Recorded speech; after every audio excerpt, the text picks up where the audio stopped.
사랑을 본받으며 라고는 제목으로 말씀 나누겠습니다. 함께 읽겠습니다.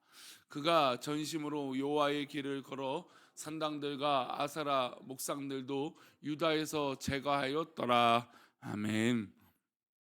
네, 기도하겠습니다. 하나님, 오늘도 주의 이름으로 하루를 살아갈 때에 귀한 믿음의 백성들 위로하시고 힘주시고 능력 주시고 그 어디나 하늘나라가 되어지는 놀라운 은혜 속에 살아갈 수 있도록 복을 내려 주옵소서.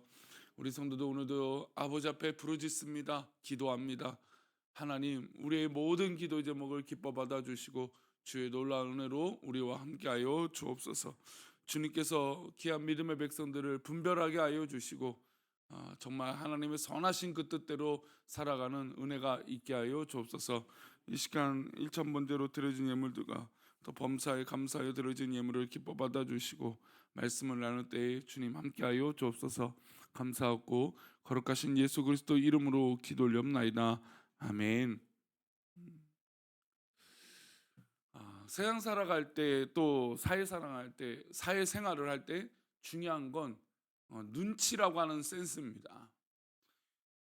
별거 아닌 것 같지만 눈치 없는 사람과 눈치 있는 사람은 분명히 그 사회생활할 때 또 그 조직에서 분명한 어떤 그런 대우와 어떤 그런 질서를 세우는데 중요한 역할을 할 것입니다.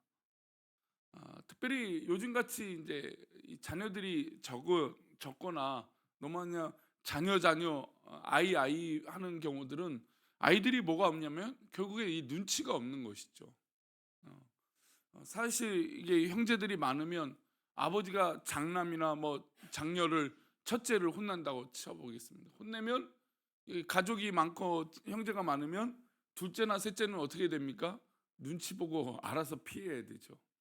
거기서 눈치 없이 혼난 형한테 아니면 누나나 언니한테 뭐 약간의 비아냥거리거나 놀리면 어떻게 될까요?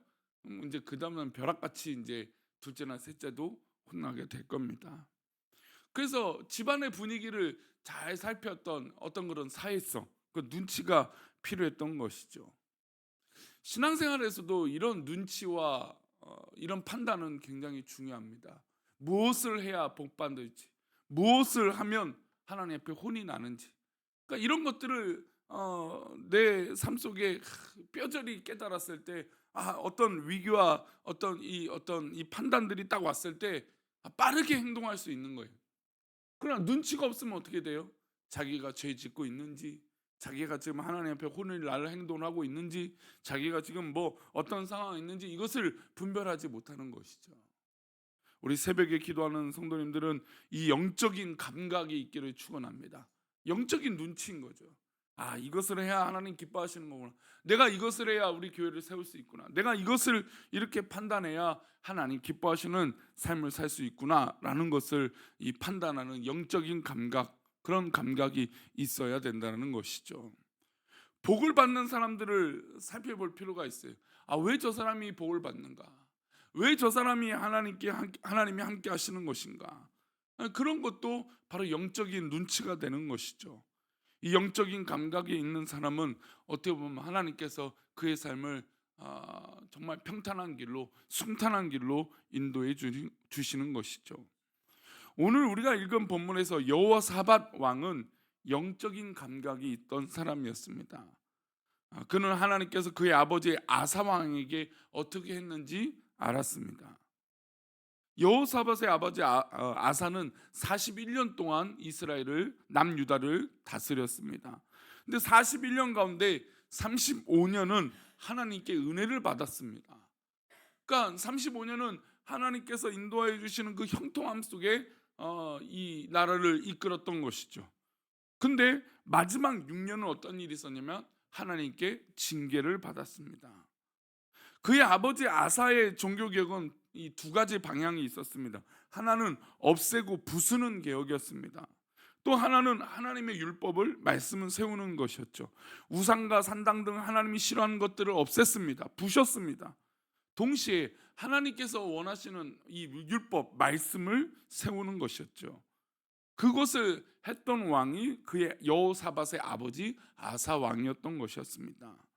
그렇게 할 때 하나님은 아사의 나라를 평안하게 하시고 복되게 하셨고 은혜 가운데 강건적으로 돌아보셨음을 누가 배웠습니까? 그의 아들 여호사밧이 배웠던 것이죠. 아버지가 죽고 왕이 되었을 때 그도 똑같이 아버지를 따라서 개혁의 길을 걸어갑니다. 6절 말씀인데요. 함께 읽을까요? 그가 전심으로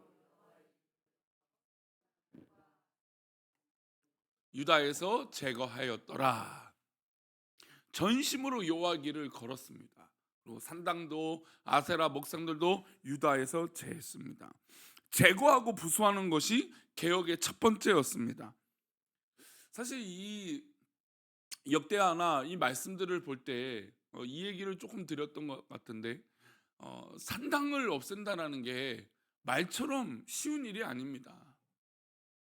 저도 주변에 이단에 빠져 있는 어떤 이 조금 뭐 가깝진 않지만 좀 멀리 있는 그래도 알고 있는 사람이 있습니다. 근데 얼마 전에 이제 오히려 그 이단에게 팽을 당한 거예요. 그러니까 거기서 몸담고 있었는데 이단이요 쓸모 있을 때는 막 이렇게 끌어안고 있다가요 쓸모 없으면 그냥 모른 척하는 게 이단이에요. 그러니까 그게 참 안타까웠어요. 근데 오히려 잘 됐죠. 이단에서 좀 이제 멀어지게 됐으니까. 아, 근데 그래도 좀 안타까운 건 멀어지긴 했지만 완전히 끊어내지는 못했어요. 그런 모습 보면서 이게 왜 결단이 안 될까? 이거 이렇게 이게 뻔하잖아요. 이단이 하는 행태들이 어 금전적인 것들을 다 빼앗고 또 쓸모 없으면 정말 모른 척하고 이런 게 바로 이단들의 행태. 왜냐하면 자기 배만 배불려야 되거든요. 하나님께 영광을 돌리는 게 아니잖아요. 그러니까 이 이단과 사이비가 그렇단 말이에요. 그러면 이런 일이 벌어졌을 때 이게 딱 끊어버리면 얼마나 좋을까 하는데 그러지 못해요. 그래서 좀 안타깝고 아쉽죠. 왜냐하면 자기가 했던 것에 대해서 돌이킨다라는 게 쉽지가 않은 거예요. 그만큼 이스라엘 백성들에게 산당이 있었어요. 그러니까 우상이잖아요. 누가 봐도 우상이고 잘못된 거예요. 근데 이 산당들이 어느 삶에 있었냐면 백성들의 삶에 깊숙하게 있었단 말이에요. 그러니까 늘 습관처럼 있었던 거예요. 근데 이것을 고쳐라, 없애라 라고 말하는데 백날 말해도 이게 쉬울까요, 어려울까요? 쉽지 않은 거예요.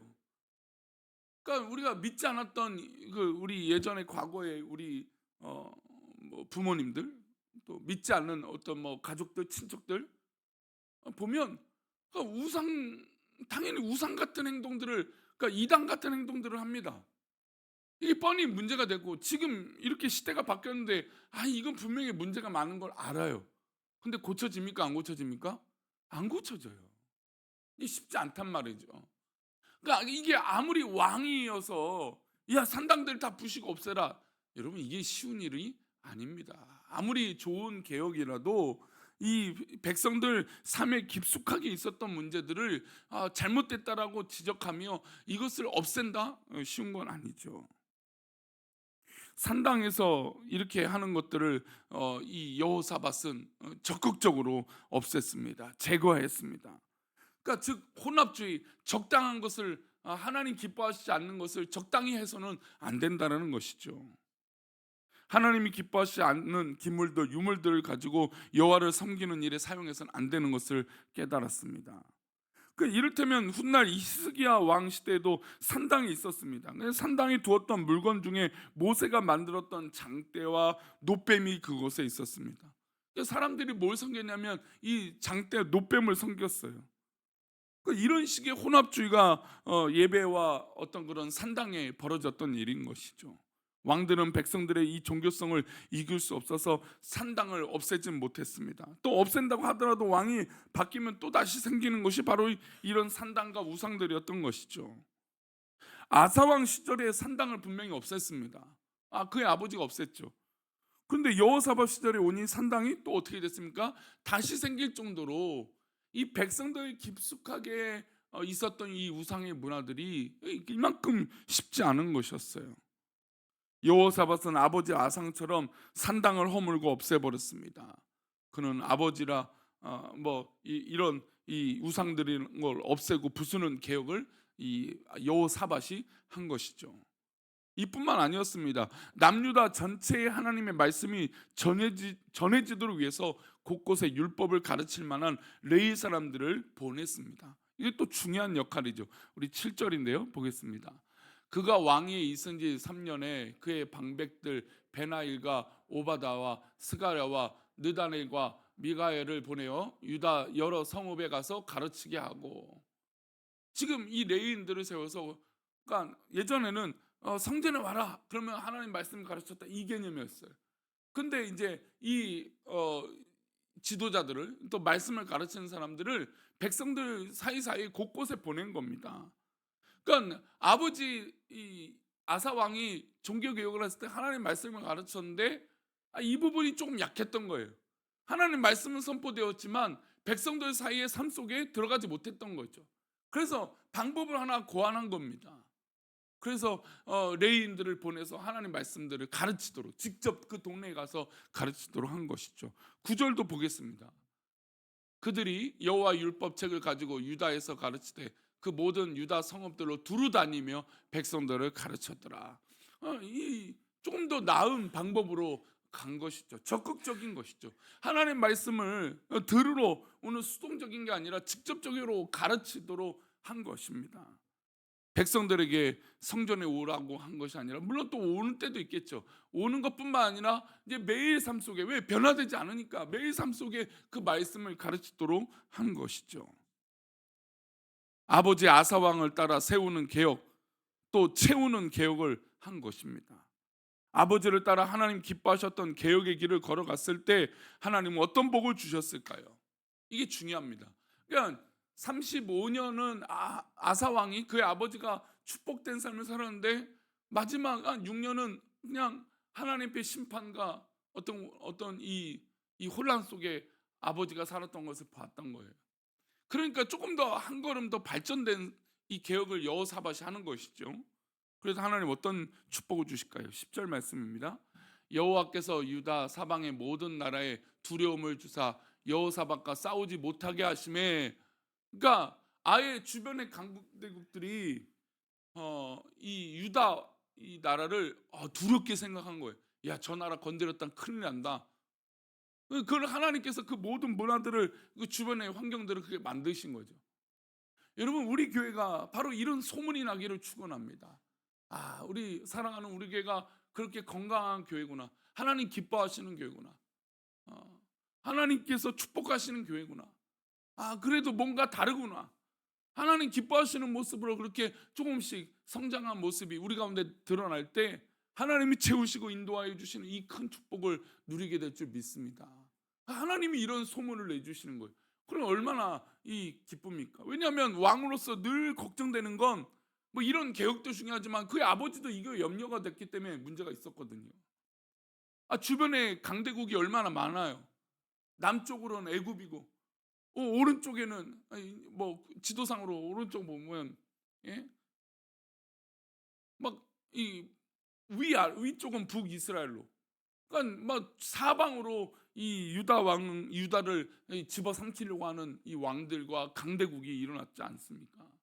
그러니까 이 늘 왕으로서는 노심초사해요. 어떻게든 이 왕권을 유지하고 백성들을 잘 유지시키는 게 왕으로서의 역할 아니겠습니까?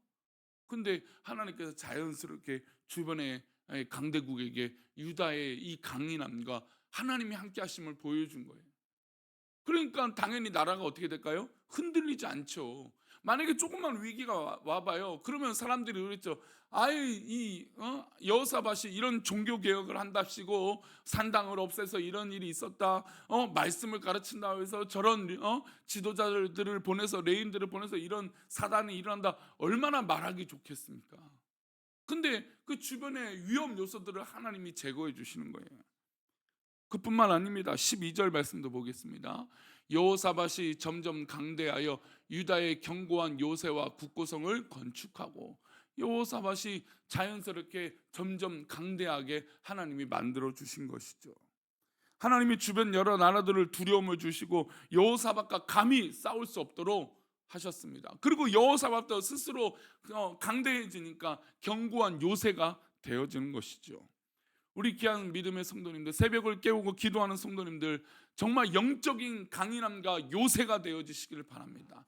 하나님은 나의 요새시오, 나의 방패시오, 나의 반석이시니, 우리 성도님 삶 속에서도 하나님이 요새가 되어주시고 방패가 되어주시고 반석이 되어주실 것을 믿습니다.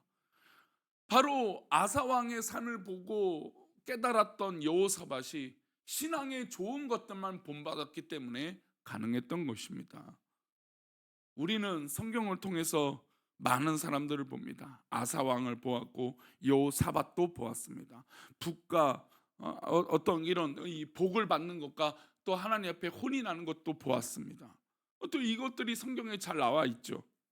그렇다면 우리는 누구를 따라야 될까요? 아사왕이 잘했던 길, 여호사밧이 잘했던 길, 하나님께 따라서 살았던 그 길을 우리 인생으로도 채워야 될 줄 믿습니다. 왜요? 그것이 복이기 때문이에요. 저는 우리 성도들이 하나님의 복을 다 받았으면 좋겠어요. 하나님께서 기뻐하시는 축복을 다 누렸으면 좋겠어요. 이것은 그냥 기복신앙이고 복이 아니에요. 하나님 함께 하시면 잘 되는 거 아닙니까? 당연한 것이죠. 그러나 인간적인 힘으로 아니라, 그 욕심이 아니라, 복이 목적이 아니라 하나님께 바로 섬으로 누려지는 당연한 축복을 누리시기를 축원합니다. 아사와 여호사밧뿐만 아니라 성경에 나와 있는 모든 위대한 신앙의 인물들이 하나님께 큰 축복을 누렸던 것처럼 우리 성도님들도 하나님의 큰 축복을 누리시는 저와 여러분 되시기를 축원합니다. 기도하겠습니다. 하나님, 우리에게 영적인 감각이 있기를 원합니다. 영적인 축복이 있기를 소망합니다. 하나님, 우리들을 붙잡아 주시고 정말 하나님 기뻐하시는 은혜 속에 살아갈 수 있도록 복을 내려 주옵소서. 주께서 바라시고 원하시는 하나님의 이 놀라운 이 섭리 속에 우리 귀한 성도들 믿음으로 바로 서게 하여 주시고, 그래서 하나님 주신 것들이 무엇이 좋은 것인지, 또 무엇을 멀리 해야 될 것인지, 무엇을 종교개혁을 해야 될지, 아니면 무엇을 부셔야 될지 깨달아서 하나님 좋아하시고 기뻐하시는 것으로 채워질 수 있도록 복을 내려 주옵소서. 주께서 우리들을 그렇게 인도하시고 붙잡아 주시고 하나님의 선하신 길로 인도하실 것을 믿고 감사하오며 거룩하신 예수 그리스도 이름으로 기도 올리옵나이다. 아멘.